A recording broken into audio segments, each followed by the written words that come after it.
미국 코넬대의 신디 하잔이라는 교수가 2년 동안 5,000명이 넘는 사람을 대상으로 남녀 간의 사랑에 대해서 조사했습니다. 그리고 그 연구 결과를 이렇게 발표했습니다. 사랑은 인간의 대뇌 속에서 일어나는 일종의 화학 반응이다 그랬습니다. 사랑을 화학 반응으로 정의했습니다. 그는 남녀 간의 사랑을 우리의 대뇌에서 분비되는 옥시토닌, 도파민, 페닐에치아민이라는 세 가지의 화학 물질이 형성하는 일종의 정신 상태라고 보았습니다. 그는 이렇게 말합니다. 가슴 뛰는 사랑의 유효 기간은 길어야 30개월이다. 몇 개월이라고요? 30개월이래요. 남녀가 서로 얼굴을 익히고 데이트를 하고 육체적으로 결합하여 아이를 낳는 과정에서 2년이 지나면 대뇌에 항체가 생긴대요. 그래서 더 이상 애정 효과가 지속되지 않는다고 합니다. 특히 아이를 낳고 나면 이 말씀드린 세 가지의 화학 물질, 애정 화학 물질이 생성되지 않아서 상대방을 봐도 가슴이 뛰지 않고 손에 땀이 나는 일이 없어진다. 그렇게 말해요. 그러면서 의미심장한 말을 한마디 덧붙입니다. 단이라고 그래요. 새로운 애인이 생겼을 경우 또다시 30개월까지 가슴 뛰는 사랑을 할 수 있다 그래요. 세상 사람들이 계속 애인을 만드는 이유가 여기 있을까요? 여러분 이 결론에 동의하십니까? 사랑이 우리 대뇌 속에서 세 가지 화학 물질이 형성하는 일종의 화학적인 반응이며 그로 말미암는 정신적인 상태라는 이 신디 하잔 교수의 결론에 우리는 동의할 수 없습니다.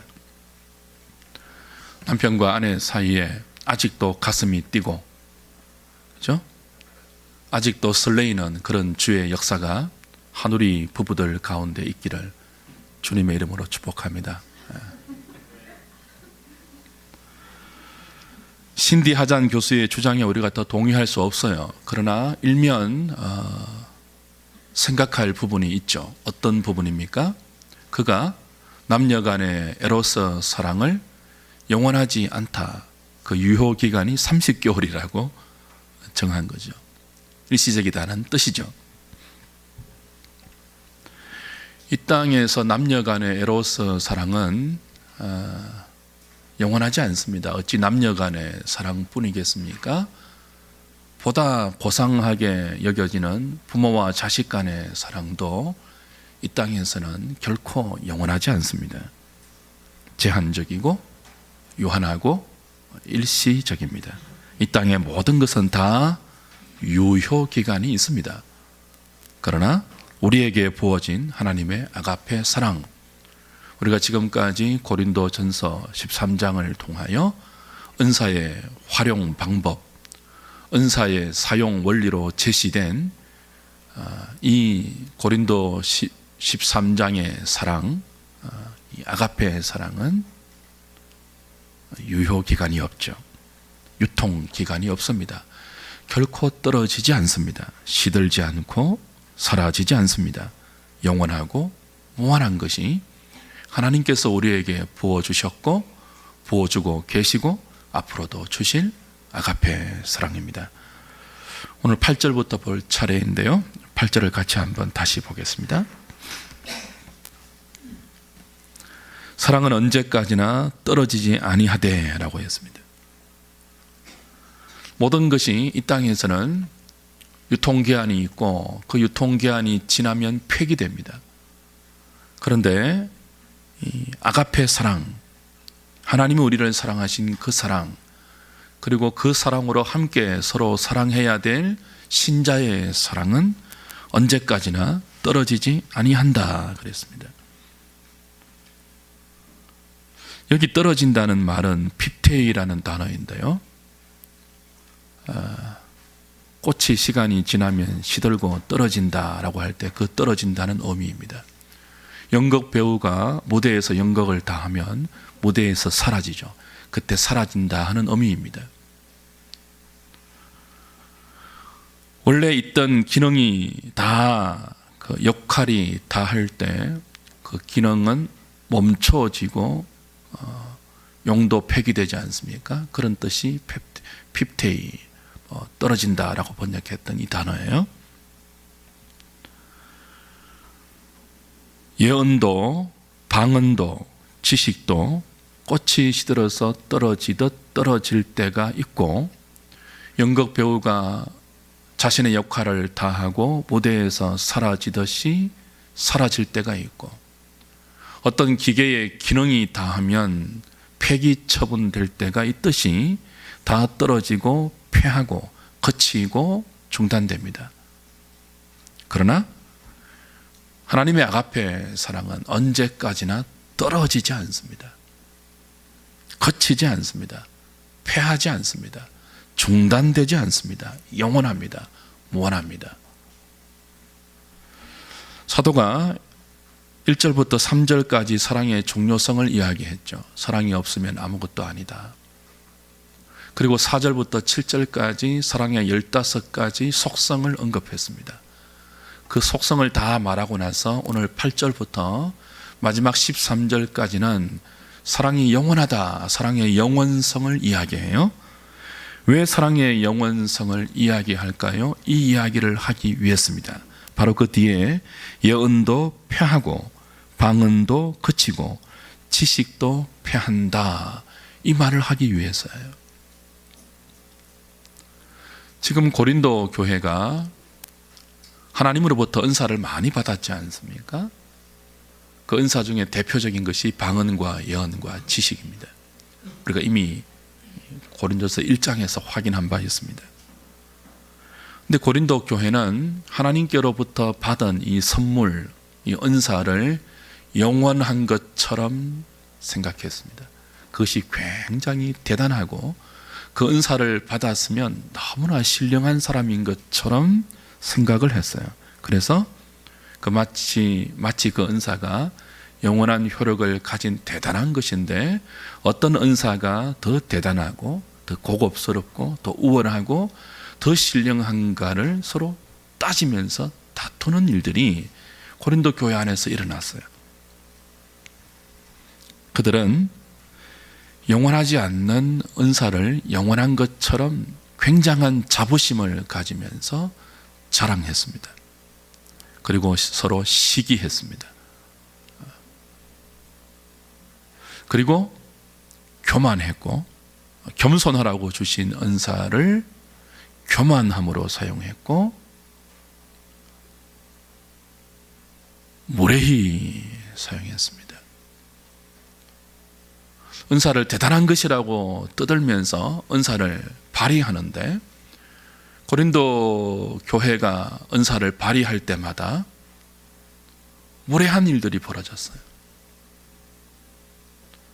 자신의 유익이 아니고 공동체의 유익, 지체의 유익을 위해서 허락하신 은사를 고린도 교회는 자기의 유익을 위해서 사용했습니다. 그래서 조금만 자신의 유익에 해가 되면 성급하게 화를 냈고, 그리고 악을 행했습니다. 악한 것을 생각했고, 진리를 기뻐하지 않고 불의를 기뻐하면서까지 자기를 추구했습니다. 그 은사를 가지고 자기를 과시했고, 자기를 드러내었고, 자기를 자랑했죠.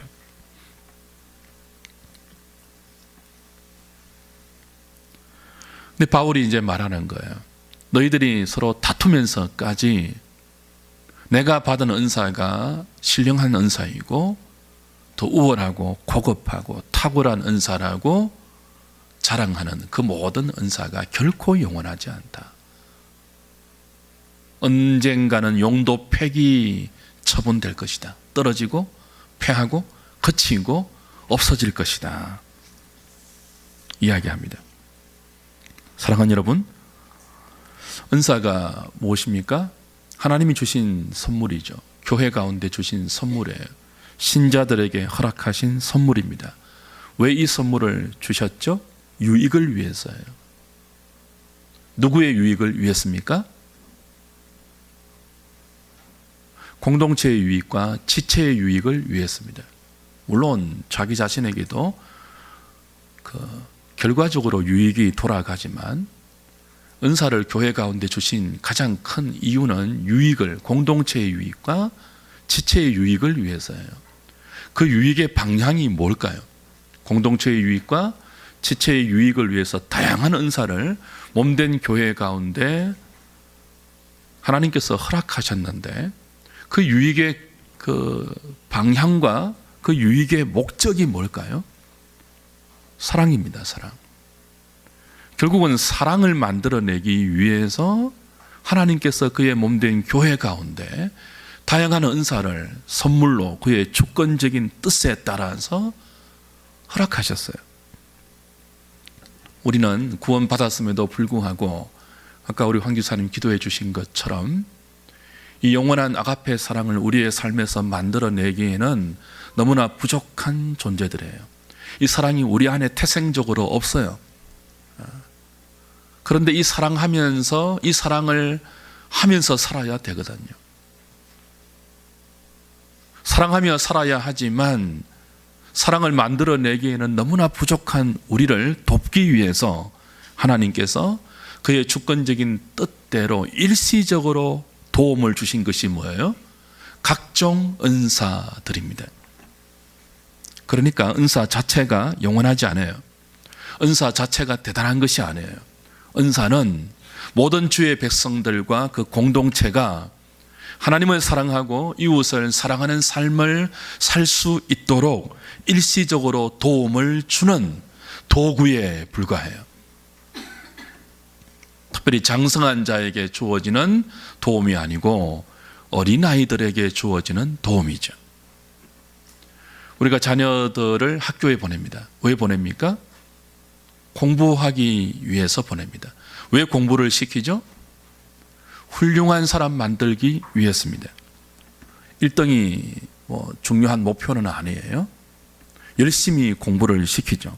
그 열심히 공부하는 과정을 통해서 인생으로 살아가는 모든 걸음 구비 속에서 매사에 성실한 반응을 학교에서 하는 공부를 통해서 가르치고 심어주는 거예요. 성실한 인생 만들기 위해서 사람을 대하듯 주어진 일을 하듯 그런 인생 만들기 위해서 훌륭한 사람, 괜찮은 사람 만들기 위해서 학교에 보내어 공부를 시키는 거죠. 지금 대한민국의 교육이 왜 문제가 됩니까? 사람 만드는 교육이 아니어서 그래요. 이 기본적인 목표, 교육의 기본적인 방향, 틀이 다 무너지고 성공을 위한 교육, 성적을 위한 교육, 스펙을 위한 교육, 그래서 끝없이 경쟁하고 끝없이 다투도록 만드는 것이 문제이죠. 지금 고린도 교회가 그래요. 하나님께서 은사를 왜 주셨다고요? 부족한 그들에게 은사라는 도움을 주셔서 세상이 만들어내지 못하고 세상이 주지도 못하는 사랑하는 삶, 아가페의 사랑으로 서로 사랑하는 삶, 그걸 만들어내기 위해서입니다. 그런데 그 목적, 그 방향을 다 놓쳐버리고 은사 자체를 붙들고 누가 더 신령하나, 누가 더 믿음이 좋은가 다투고 있는 거예요. 좋은 학교 갔으면 열심히 공부해서 훌륭한 사람이 되어야 합니다. 그렇지 않으면 열심히 한 공부, 좋은 학교 나온 그 모든 스펙을 가지고 많은 사람을 힘들게 해요. 많은 사람을 어렵게 해요. 세상을 고통스럽게 해요. 못난 인간이 됩니다.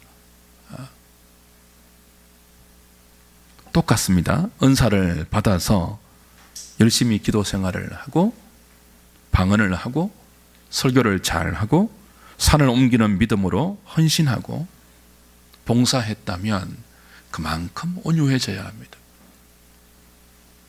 그만큼 오래 참아야 하고 시기하지 않고 자랑하지 않고 교만하지 않고 무례히 행하지 않으며 자기의 유익을 구하는 자리에서 돌아서 진리와 함께 기뻐하며 모든 것을 참고 모든 것을 믿고 모든 것을 바라며 모든 것을 믿으면서 사랑을 만들어 내어야 됩니다.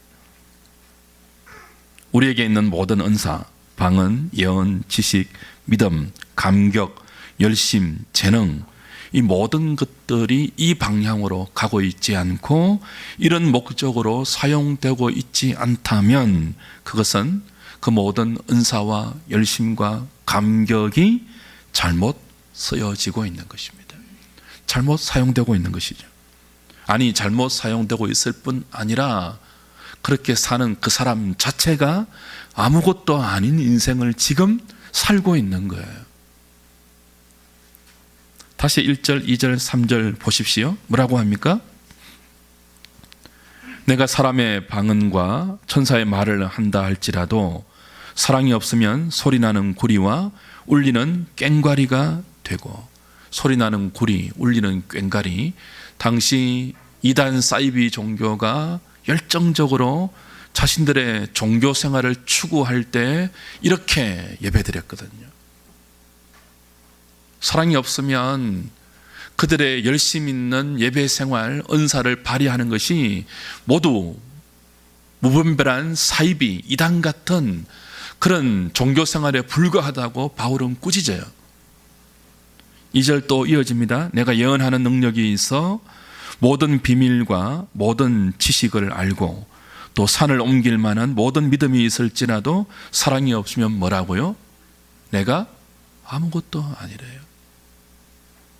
3절 내가 내게 있는 모든 것으로 구제하고 또 내 몸을 불사르게 내줄지라도 사랑이 없으면 내게 아무 유익이 없느니라 그래요.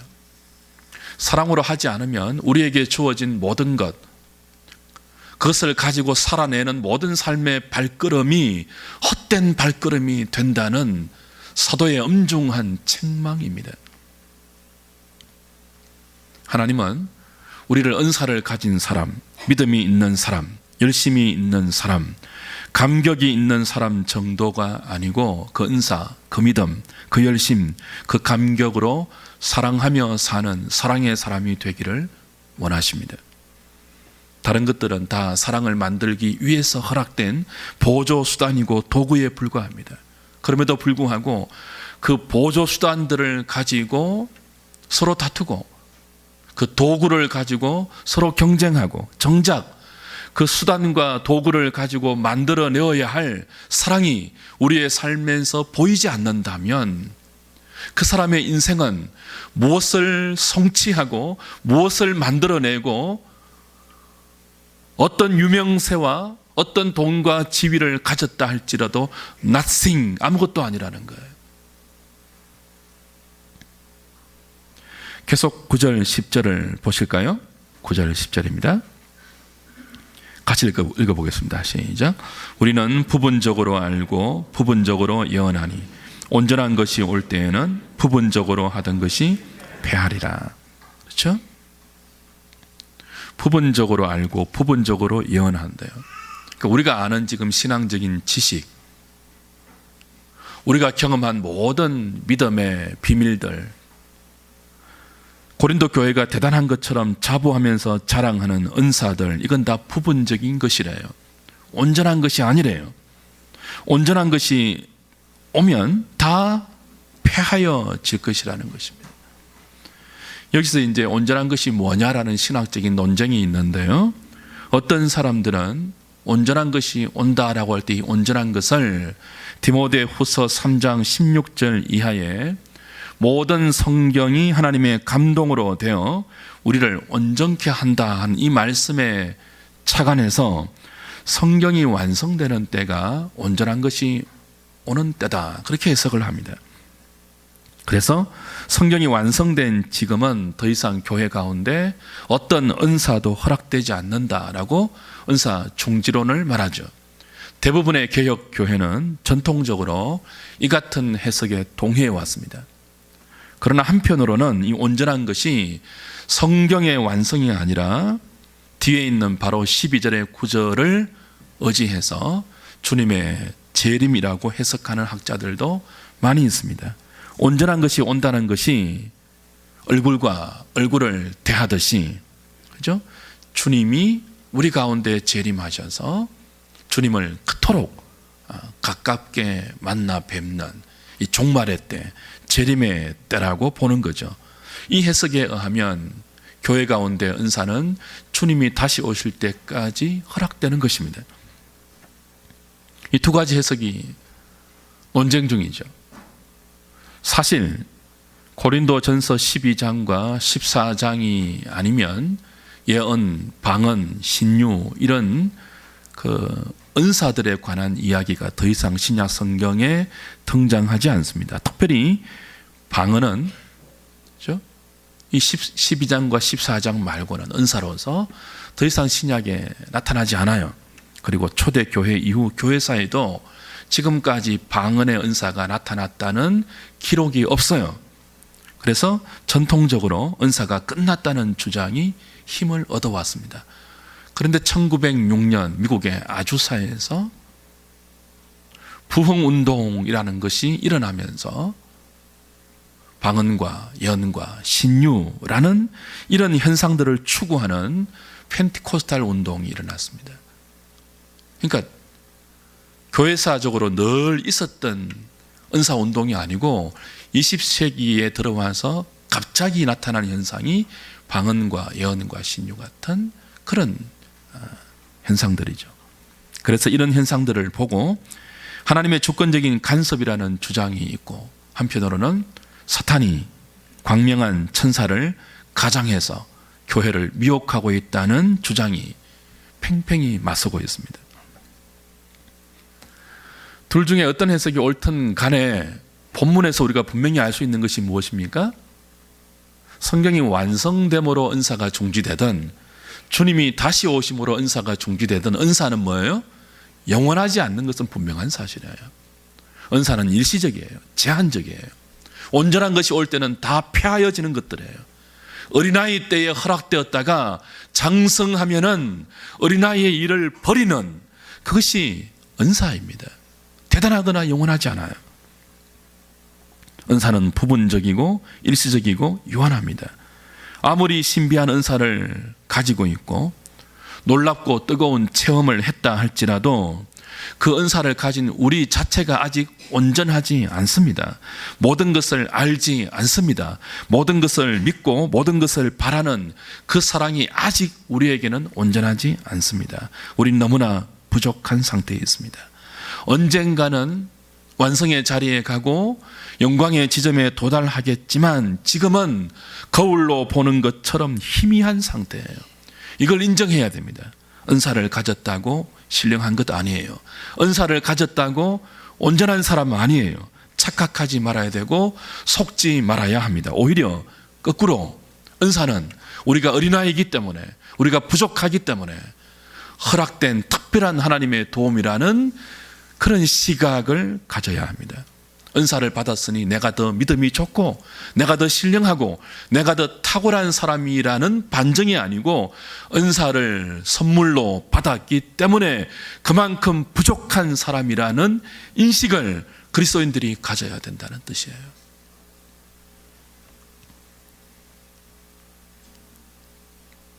이 은사를 체험하지 않으면 예수도 못 믿을 것 같아서, 사랑은커녕 예수도 못 믿을 것 같아서 신비하고 종교적인 체험을 때때로 허락하실 때 와, 내가 대단하구나, 그렇게 생각하는 사람이 정말 어리석은 사람이죠.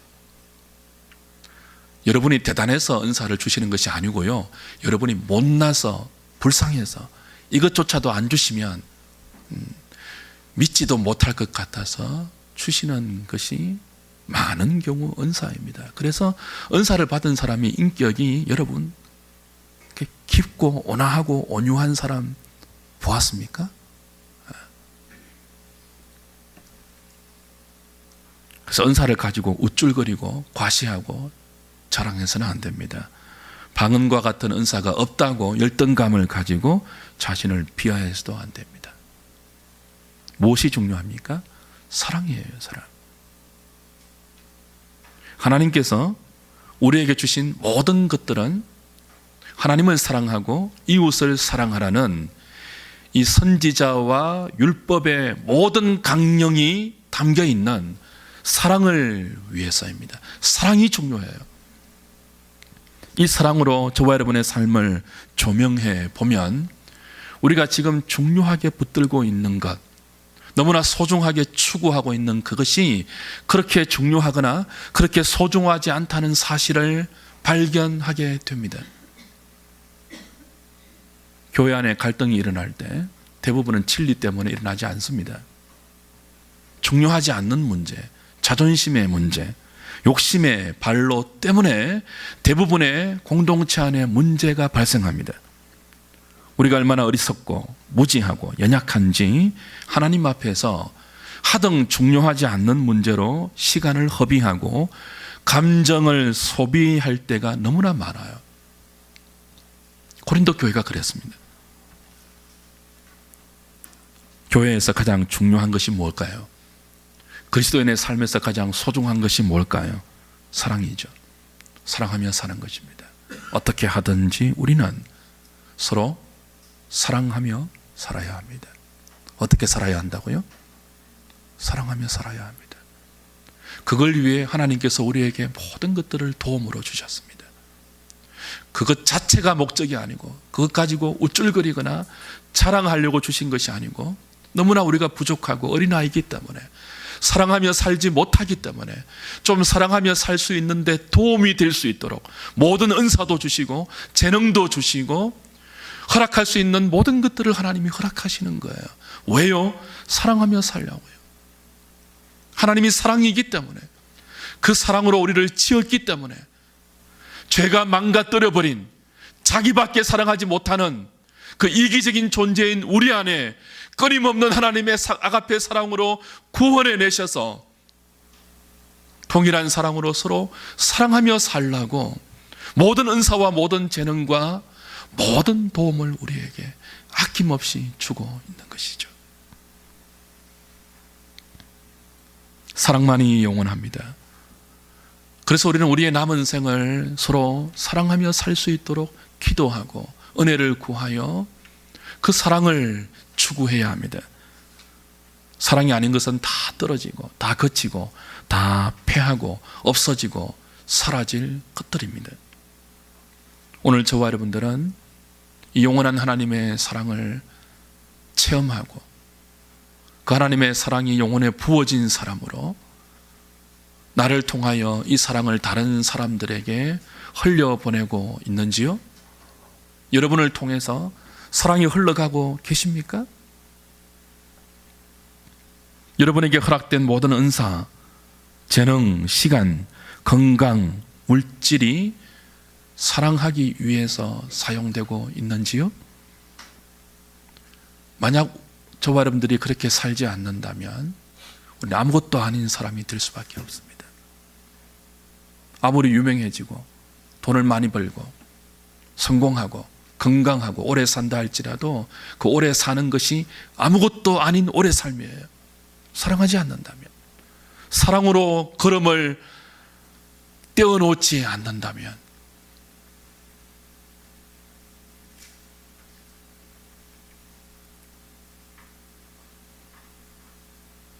사랑을 해치고 사랑을 깨트리면서까지 이루어야 할 삶의 목표는 없습니다.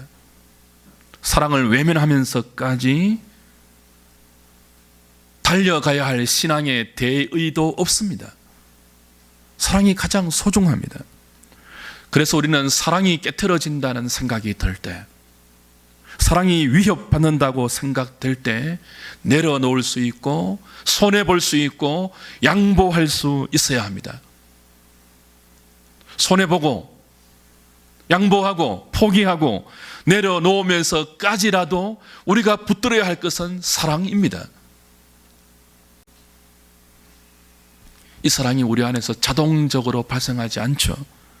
위로부터 주어지는 사랑이기 때문에 이 사랑이 우리 영혼 가운데 고갈되었다고 느껴지면 새로운 사랑, 새로운 감격, 새로운 경험을 찾아 엉뚱한 데에 돌아다니지 말고 그 사랑에 근원되는 십자가 밑으로 나아가 거기서 지금도 나에게 부어지고 있는, 우리에게 부어지고 있는 하나님의 사랑을 다시 구해야 합니다.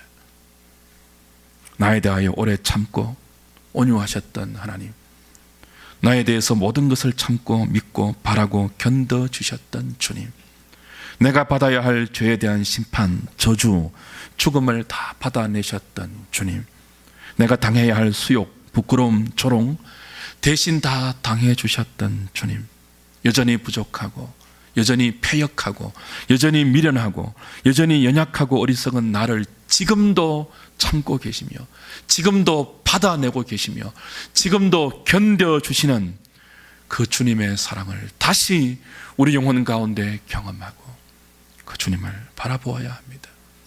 예언도 패하고 지식도 패하고 방언도 쓸모없어집니다. 아무리 중요한 은사라 할지라도 때가 되면 다 쓸모없어서 폐기해야 되는 시간이 옵니다. 이 세상에서 허락된 모든 은사, 지금 우리에게 주어진 모든 것들은 다 일시적입니다. 영원하지 않습니다. 부분적입니다. 영원한 것은 하나님의 말씀밖에 없고 그 말씀이 한결같이 가르치는 사랑만이 영원합니다. 마지막까지 하나님 앞에서 남아있는 유일한 가치는 사랑뿐입니다. 저와 여러분이 남은 생을 서로 사랑하며 살아야 할 이유가 여기 있습니다. 요한일서 4장을 찾고 말씀을 좀 마무리하죠. 요한일서 4장 16절부터 21절까지 보겠습니다.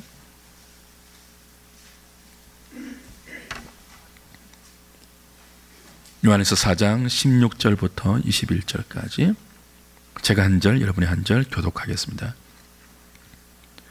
하나님이 우리를 사랑하시는 사랑을 우리가 알고 믿었노니 하나님은 사랑이시라. 사랑 안에 거하는 자는 하나님 안에 거하고 하나님도 그의 안에 거하시느니라.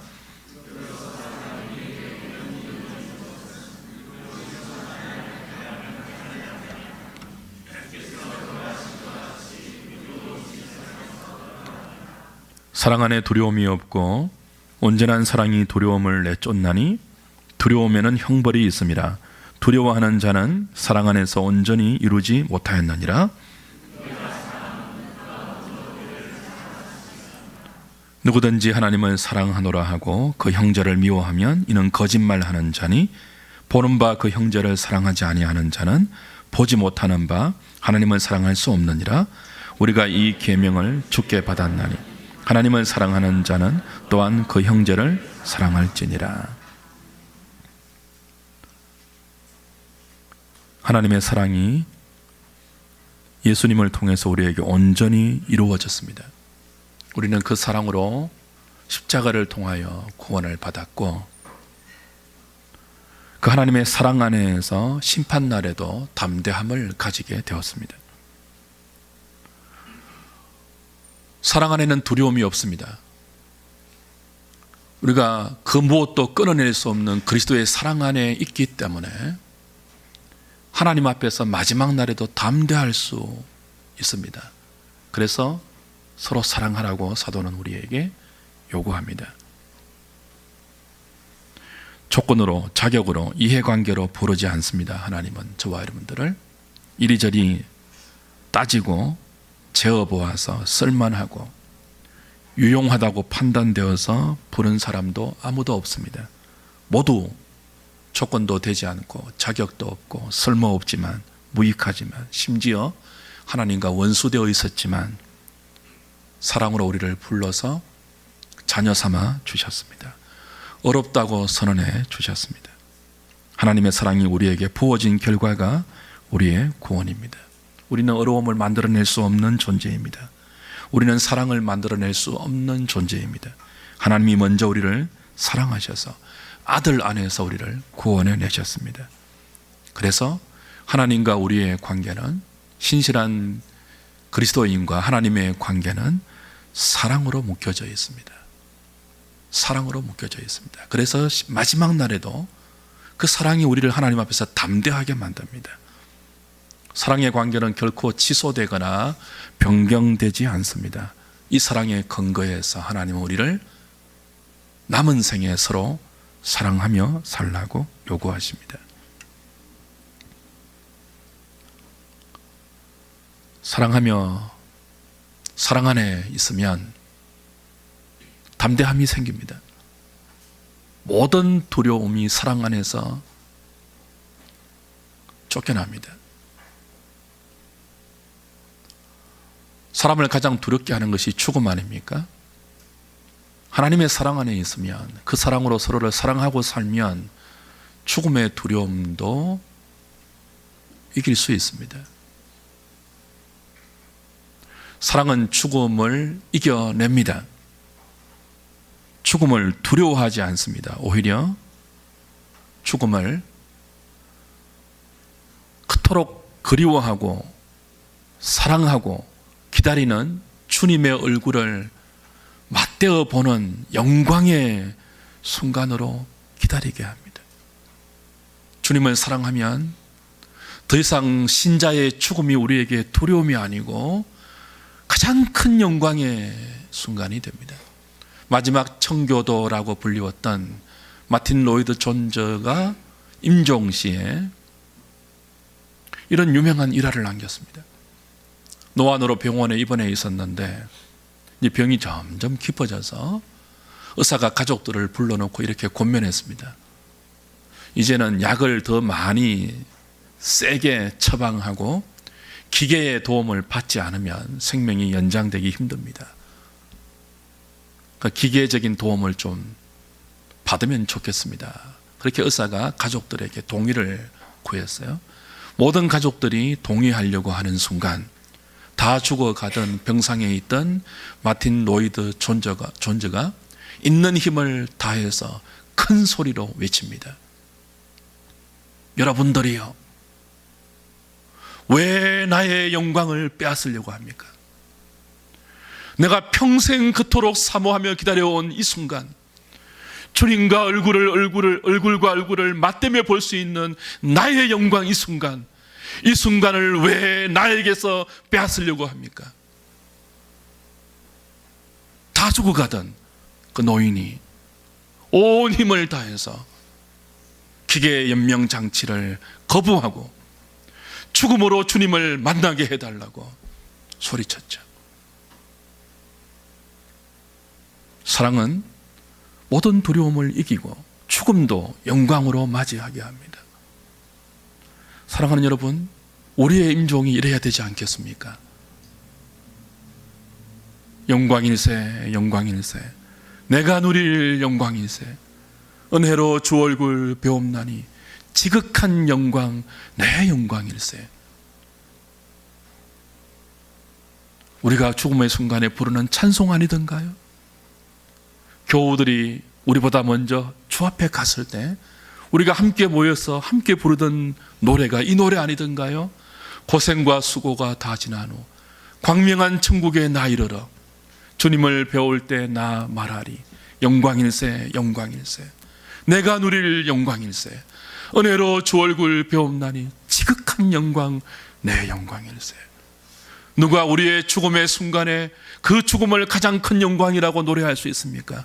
주님을 사랑하고 그 사랑으로 이웃을 사랑하도록 힘썼던 사람들입니다.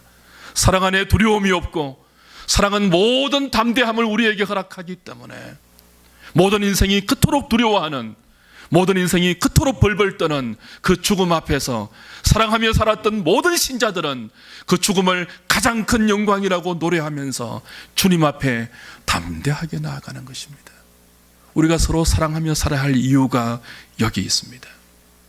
어떻게 사시겠습니까? 기도할까요?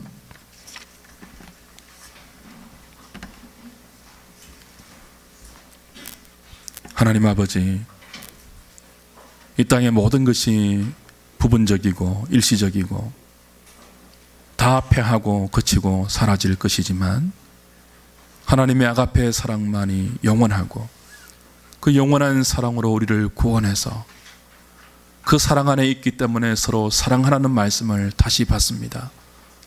이 사랑으로 살지 않으면 어떤 것도 무엇을 이루어도 아무것도 아니라는 말씀을 다시 확인받습니다. 아무것도 아닌 인생 살지 않도록 도와주시고 사랑 안에 모든 두려움을 이기고 담대하게 주 앞에 가는 그날까지 하나님을 사랑하고 이웃을 힘써 사랑할 수 있는 우리의 남은 생에 되게 하여 주시옵소서. 예수님의 이름으로 기도하옵나이다. 아멘.